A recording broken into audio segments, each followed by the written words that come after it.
Je m'appelle Patricia Moral, et pendant 15 ans, j'ai été pasteur de l'église évangélique pentecôtiste Fuego del Espíritu Santo, Feu du Saint-Esprit, à Medellín, en Colombie.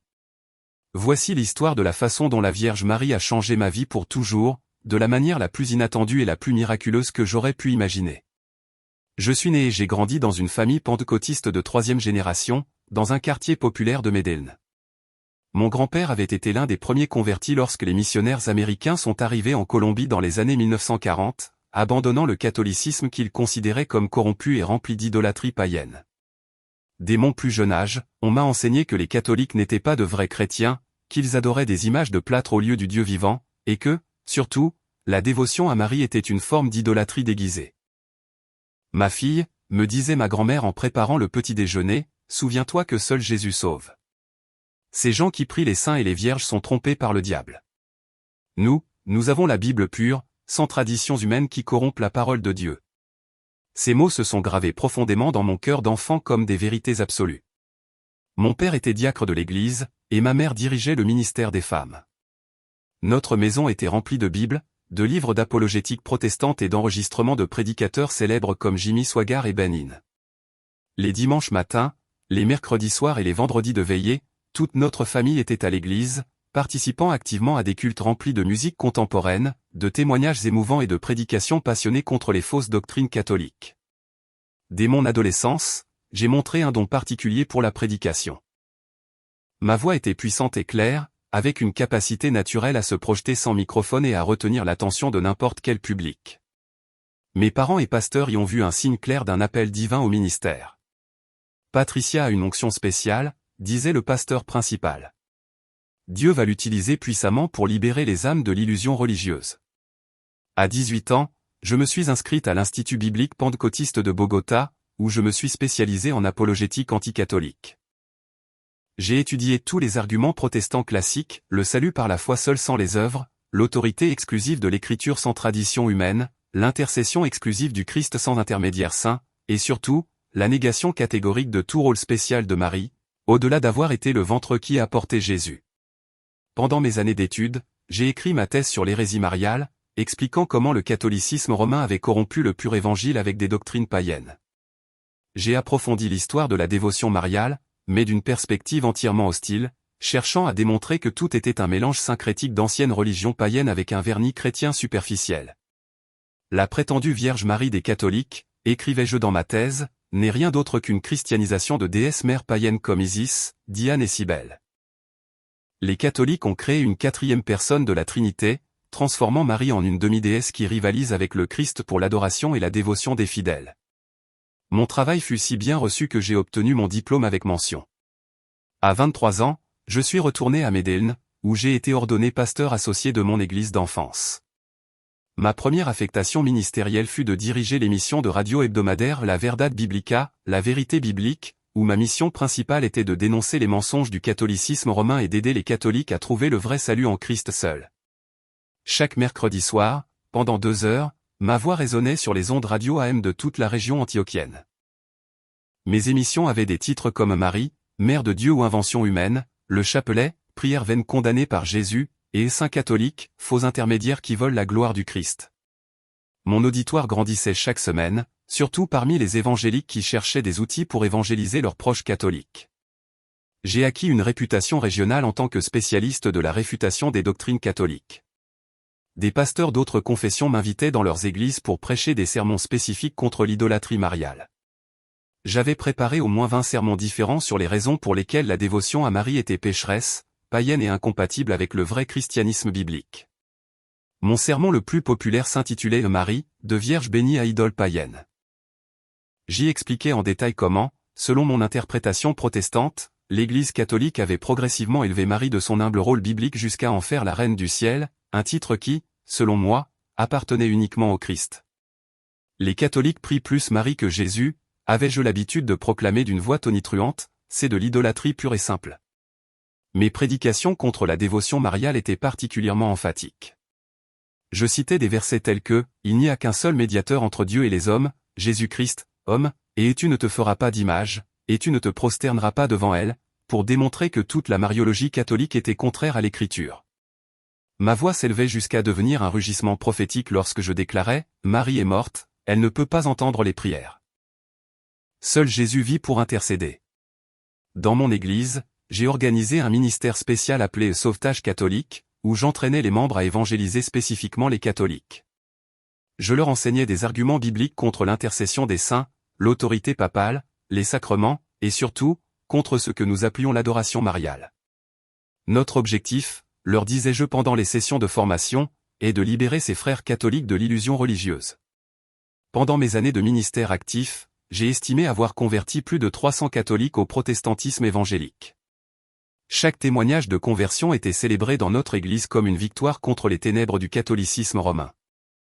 Les nouveaux convertis racontaient comment ils s'étaient éveillés de l'illusion mariale et avaient finalement trouvé la liberté en Christ seul. Ma vie personnelle reflétait également mon engagement anticatholique. J'ai épousé Roberto, un pasteur pentecôtiste qui partageait ma passion pour l'évangélisation des catholiques. Ensemble, nous dirigions des conférences matrimoniales où nous enseignions aux couples évangéliques comment sauver leurs proches catholiques.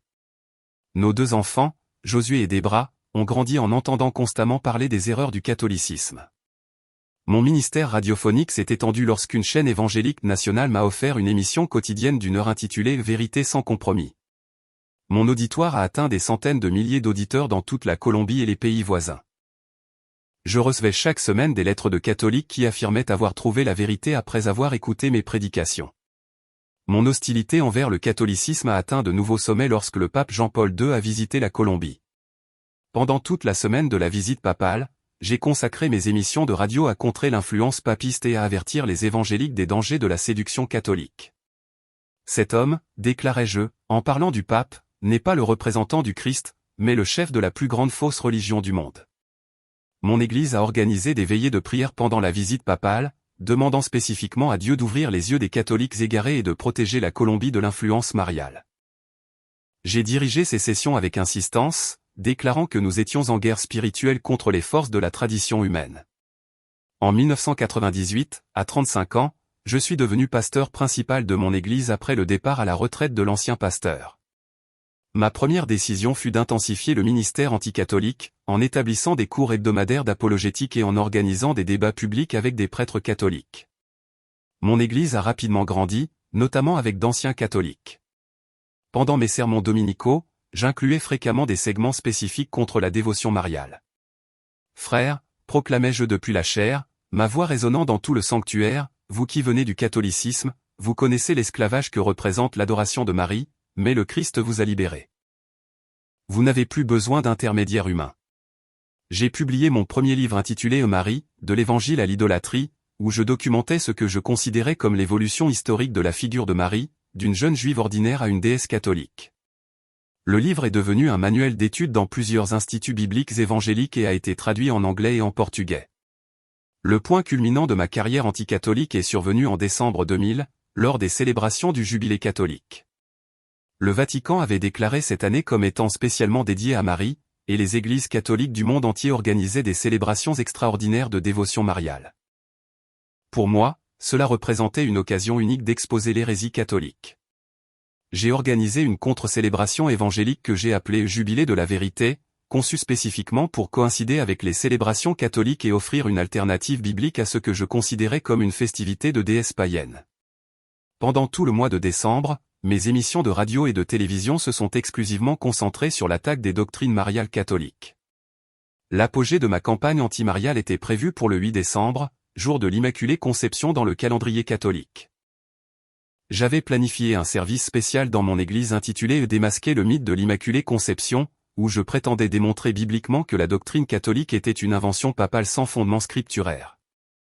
Ce matin du 8 décembre, je me suis réveillé avec une énergie spirituelle extraordinaire. Je sentais que Dieu m'avait oint spécialement pour prononcer ce qui serait mon message le plus puissant contre l'idolâtrie mariale. Pendant mes prières matinales, j'ai spécifiquement demandé que ma voix soit un instrument divin pour libérer des âmes de l'illusion catholique. L'auditorium de notre église était complètement rempli. Ce soir-là, plus de 2000 personnes étaient présentes, y compris des pasteurs invités d'autres confessions, des médias évangéliques et des centaines d'anciens catholiques qui étaient venus spécifiquement pour écouter ma réfutation de la doctrine de l'Immaculée Conception. J'ai commencé mon sermon par une prière où j'ai demandé à Dieu de me donner des paroles comme une épée pour détruire les forteresses de l'illusion. Ma voix résonnait avec une autorité pastorale alors que je présentais mon sujet. Frères, dis-je, ce soir, nous allons démolir l'un des mensonges les plus dangereux du catholicisme romain, la prétendue conception immaculée de Marie. Pendant les 30 premières minutes, j'ai développé mon argumentation biblique habituelle contre la doctrine catholique. J'ai cité des versets sur le péché universel de l'humanité, la nécessité du salut pour tous, l'humanité ordinaire de Marie selon les Écritures. Mon auditoire répondait par des « Amen » enthousiastes chaque fois que je soulevais un point contre l'enseignement catholique. Mais à mesure que j'avançais dans ma prédication, je sentais une urgence croissante d'être plus agressif dans mon attaque. L'atmosphère spirituelle de la réunion semblait exiger une confrontation plus directe avec ce que je considérais comme des démons de la tradition catholique. Ma voix s'est intensifiée jusqu'à devenir ce que je reconnaissais comme un rugissement prophétique. Marie n'était pas immaculée, ai-je crié de toute la puissance de mes poumons. C'était une pécheresse comme toute autre femme. Elle avait besoin de salut comme tout autre être humain. Les catholiques ont créé une déesse païenne sous le nom de Marie. La foule a rugi son approbation, certains sautant de leur siège en extase spirituelle. Mais alors, quelque chose en moi s'est brisé. Une fureur que je ne reconnaissais pas comme la mienne s'est emparée de moi. C'était comme si toutes les frustrations accumulées pendant 15 ans de guerre contre le catholicisme explosaient simultanément. Ma voix est devenue quelque chose que je n'avais jamais expérimenté auparavant, une pure rage spirituelle incontrôlée. Que tout ce mensonge marial soit maudit, ai-je crié avec une véhémence qui a surpris même mon public le plus fidèle. Marie est une morte qui ne peut rien entendre. C'est une invention du diable pour tromper les faibles d'esprit. Tous ceux qui prient cette femme morte sont des idolâtres qui vont directement en enfer. La foule était devenue muette devant l'intensité de mon attaque. Certains semblaient mal à l'aise avec l'agressivité de mon langage, mais j'étais complètement possédé par ce que je considérais comme une juste indignation divine contre le blasphème catholique. Ma voix continuait de s'élever à des niveaux que je n'avais jamais atteints. Et si cette soi-disant Vierge Marie était réelle, ai-je continué à crier en arpentant la chair. Si elle pouvait vraiment entendre les prières des catholiques ignorants, je lui dirais en face qu'elle est une usurpatrice, une voleuse de la gloire qui n'appartient qu'au Christ, une fausse concurrente de l'unique vrai médiateur. C'est à ce moment-là que j'ai prononcé les mots qui allaient changer ma vie pour toujours.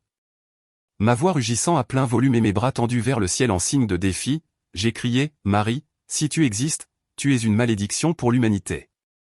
Tu as trompé des milliards d'âmes, les conduisant à la damnation éternelle.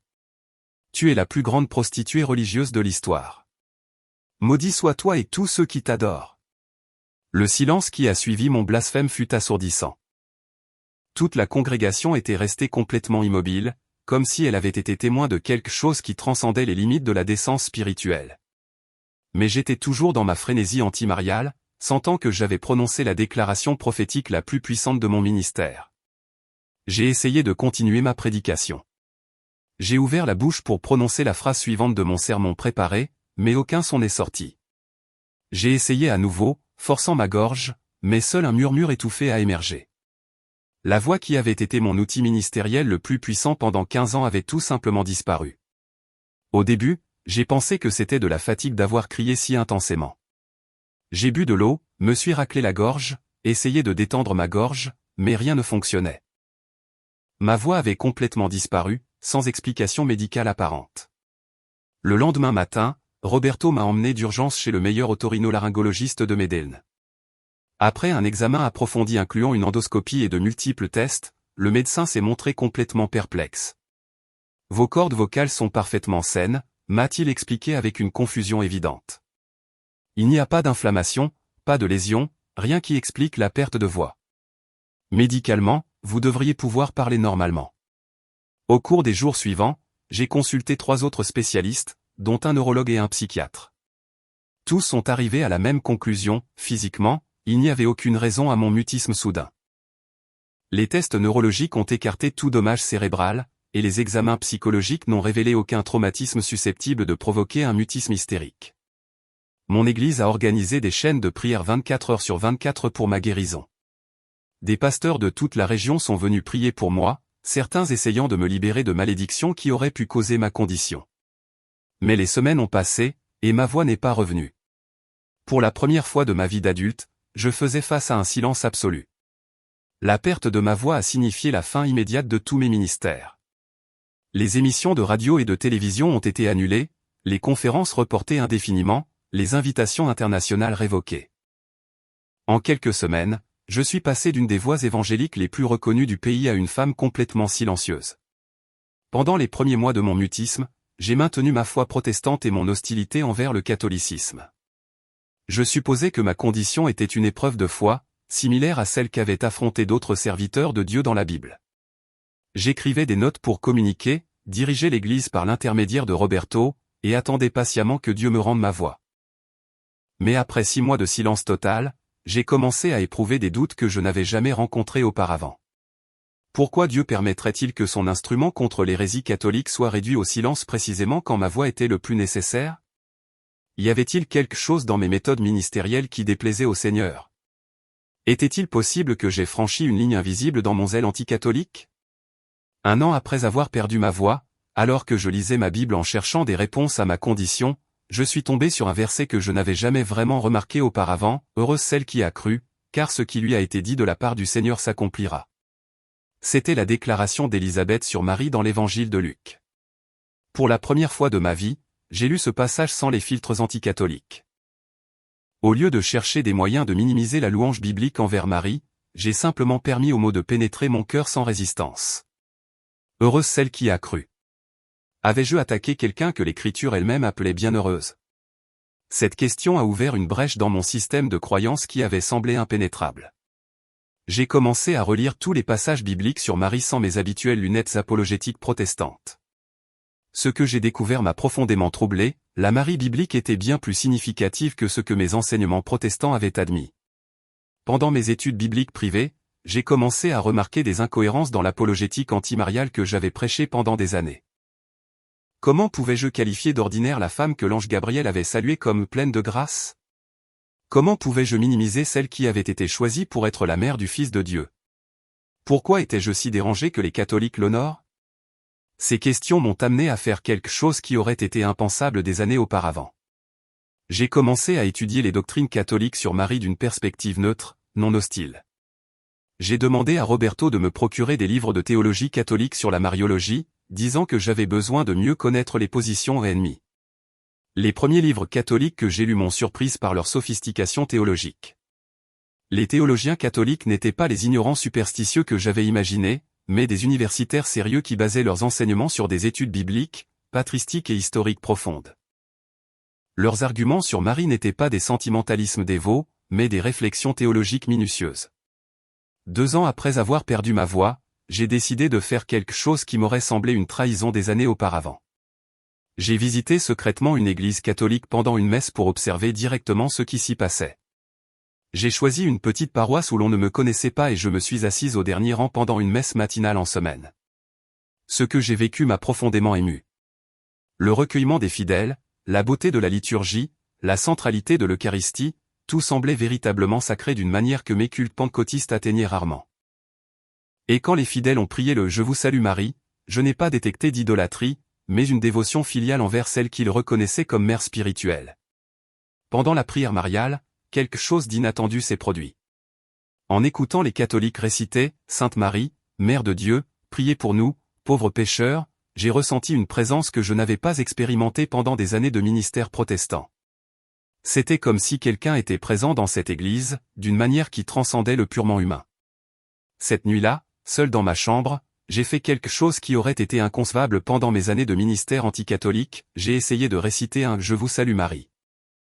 Les mots semblaient étranges au début, mais en les répétant silencieusement, j'ai expérimenté une paix que je n'avais pas connue depuis avant de perdre ma voix.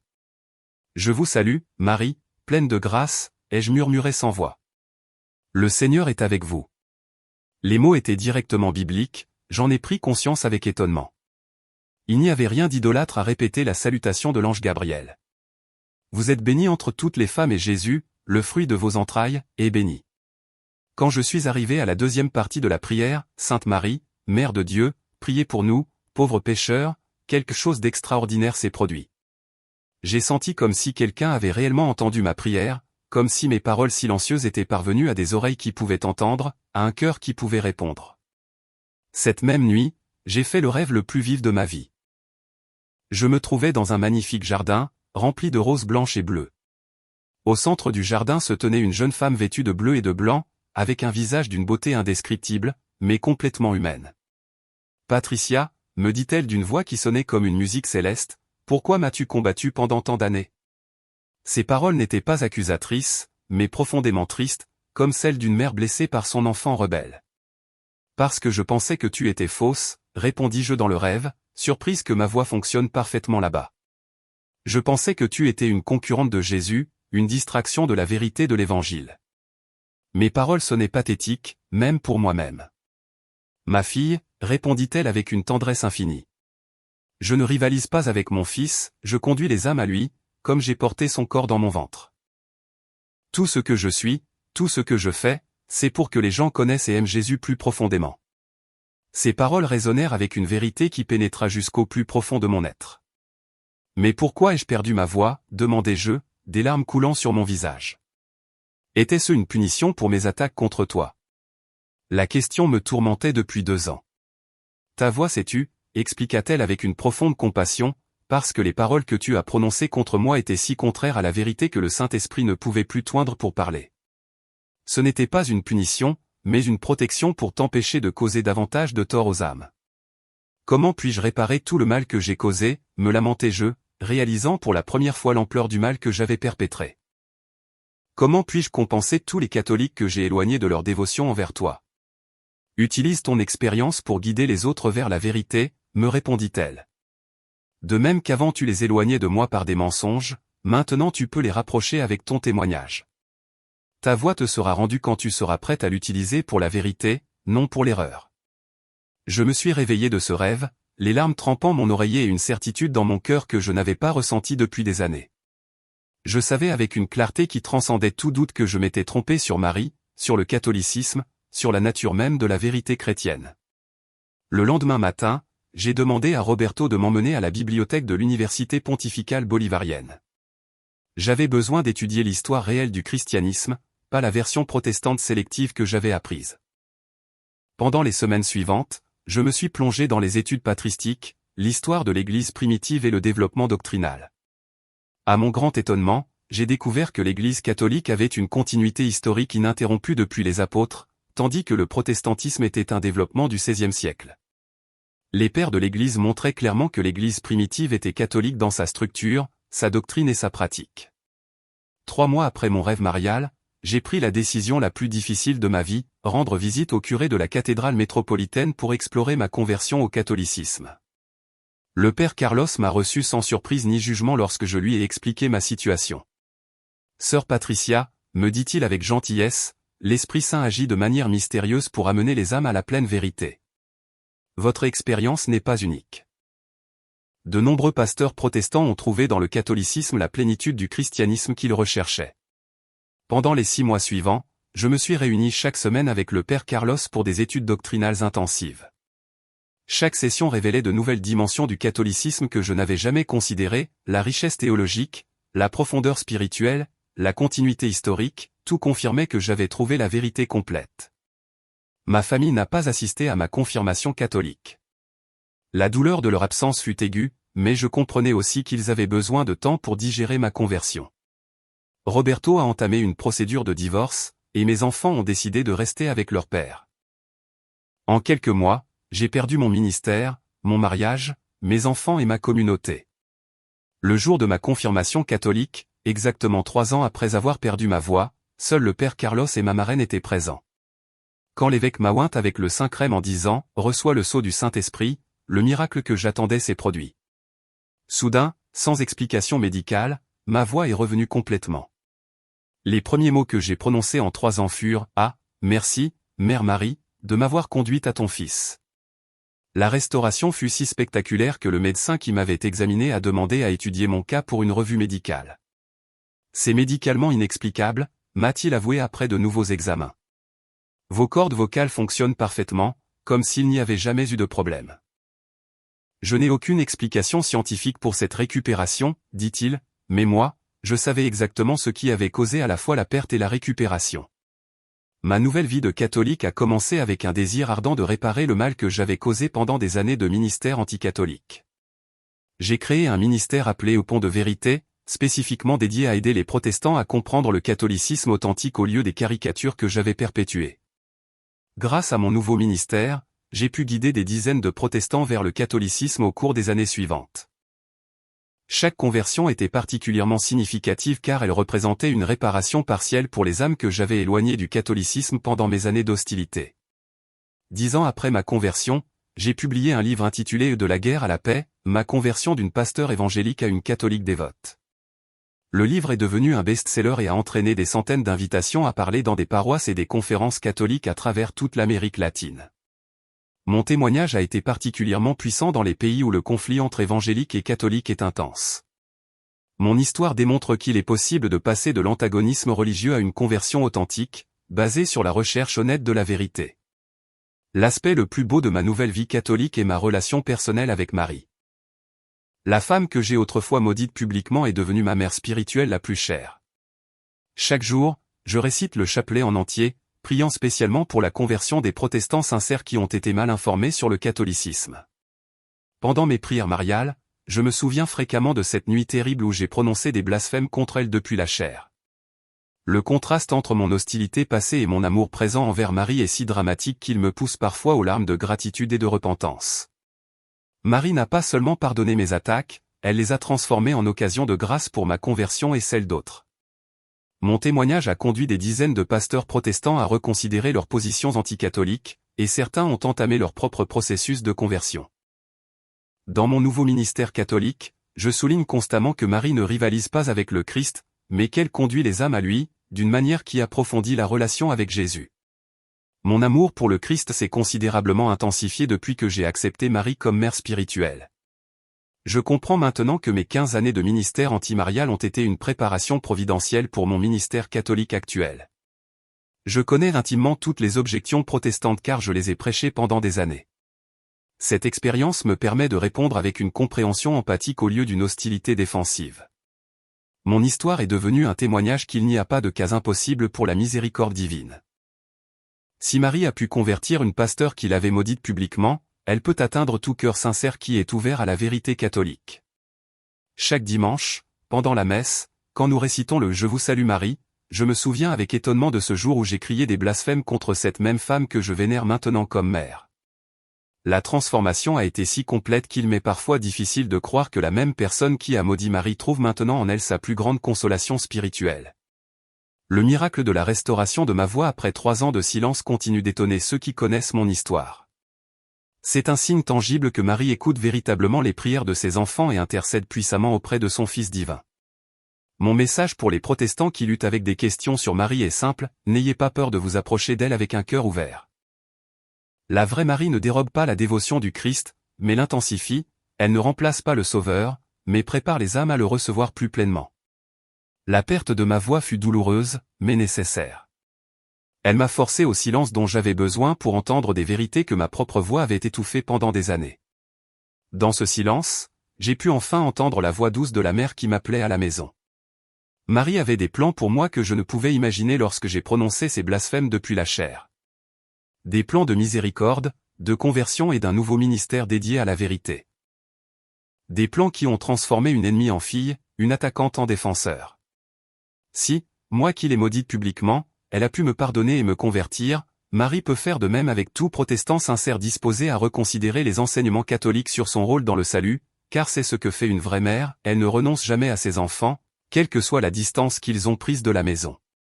L'un des cas les plus émouvants de mon nouveau ministère fut celui du pasteur Eduardo, un évangélique de Barranquilla qui avait suivi mes émissions de radio pendant des années et avait adopté bon nombre de mes arguments anti-Mario.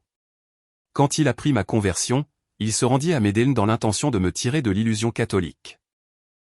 Nous avons passé 3 jours entiers à discuter de théologie, et à la fin, il commença lui aussi son processus de conversion. Pasteur Patricia, me dit-il les larmes aux yeux, si vous, qui connaissiez tous les arguments contre le catholicisme, avez pu y trouver la vérité, alors je dois moi aussi être disposé à la chercher. Sa conversion ultérieure amena plus de 50 familles de sa congrégation au catholicisme. Je me souviens aussi très bien de Sophia, l'une des catholiques que j'avais convertie au protestantisme des années auparavant lors de mes campagnes évangéliques. Après avoir entendu mon témoignage à la radio, elle m'approcha après une conférence. Pasteur, me murmura-t-elle, il ne m'a jamais manqué la messe et le chapelet. J'ai toujours senti que j'avais perdu quelque chose d'important en quittant le catholicisme. Ma fille, lui répondis-je en lui prenant les mains, Marie t'a attendu tout ce temps. Une mère n'oublie jamais ses enfants. Son retour au catholicisme fut célébré dans toute la paroisse comme une victoire spéciale de l'intercession mariale. Elle dirige maintenant un groupe de prière du rosaire pour les ex-protestants. Mon expérience a également eu un impact inattendu sur ma famille. Bien que Roberto ne se soit jamais converti, il a commencé à modérer ses attaques contre le catholicisme dans ses prédications. Je ne peux pas comprendre ce qui est arrivé à Patricia, a-t-il admis dans une interview, mais je ne peux pas nier qu'elle est une personne plus en paix et plus aimante depuis sa conversion. Mes enfants, maintenant adultes, ont développé une relation respectueuse, bien que distante, avec ma foi catholique. Josué m'a dit récemment, « Maman, même si je ne partage pas ta religion, j'admire ton courage de changer toute ta vie pour quelque chose en quoi tu crois si profondément. » Déborah a même assisté à l'une de mes conférences et, bien que restée protestante, m'a avoué qu'elle avait commencé à prier occasionnellement le « Je vous salue Marie ». L'impact médical de mon cas a également continué de résonner des années après ma conversion. Le docteur Ramirez, l'otorhinolaryngologiste qui avait documenté ma perte et ma récupération de voix, a publié un article dans la revue médicale colombienne intitulé « Mutisme soudain sans cause organique, un cas extraordinaire ». Bien qu'en tant que scientifique, il ne puisse pas déclarer officiellement que c'était un miracle, il a admis n'avoir aucune explication médicale pour ce qui s'était passé. En 30 ans de pratique, écrivait-il dans l'article, je n'avais jamais vu une récupération aussi instantanée et complète de la fonction vocale sans aucune intervention médicale. Le cas défie notre compréhension actuelle de la physiologie de la voix. Sa documentation médicale est devenue une preuve importante pour le processus que l'Église catholique a finalement ouvert pour étudier mon cas comme un possible miracle. Mon ministère actuel s'est étendu internationalement. J'ai prêché dans plus de 20 pays, toujours avec le même message, Marie n'est pas un obstacle, mais un pont vers le Christ. Au Guatemala, mon témoignage a conduit à la conversion de tout un séminaire protestant. Au Mexique, une dénomination pentecôtiste entière a décidé d'entamer un dialogue avec l'Église catholique après avoir entendu mon histoire. Chaque année, le 8 décembre, jour de l'Immaculée Conception, j'organise une célébration spéciale dans ma paroisse pour commémorer l'anniversaire de mon blasphème et de ma conversion. Frère, prêche-je ce jour-là, ce que l'ennemi a tenté d'utiliser pour la division, Marie l'a transformé en union. Ce qui était conçu pour éloigner les âmes du Christ est devenu l'instrument pour les rapprocher. La Congrégation pour les causes des saints à Rome a montré de l'intérêt pour mon cas, non pas pour une béatification, mais comme un exemple documenté d'intercession mariale extraordinaire. Bien que le processus en soit à ses étapes préliminaires, plusieurs théologiens ont étudié mon expérience comme preuve de la réalité des apparitions mariales et de l'efficacité de l'intercession des saints. Ma voix, qui fut autrefois un instrument de division, est maintenant un outil d'union. Chaque mot que je prononce est une occasion de réparer le mal que j'ai causé pendant des années d'ignorance. Chaque témoignage est une offrande à Marie pour sa patience maternelle avec une fille rebelle qui a finalement trouvé le chemin de la maison. Aujourd'hui, lorsque je m'agenouille devant l'image de la Vierge dans ma chapelle personnelle, la même dévotion que j'ai autrefois attaquée avec tant de venin, je murmure les mêmes mots qui clôturent chacune de mes conférences. Ma mère utilise mon histoire pour montrer au monde qu'aucun cœur n'est trop endurci, aucune voix trop hostile, aucune âme trop perdue pour ton amour maternel, car tu es la mère qui ne renonce jamais, l'intercédatrice qui ne se repose jamais, la guide qui ramène toujours à la maison.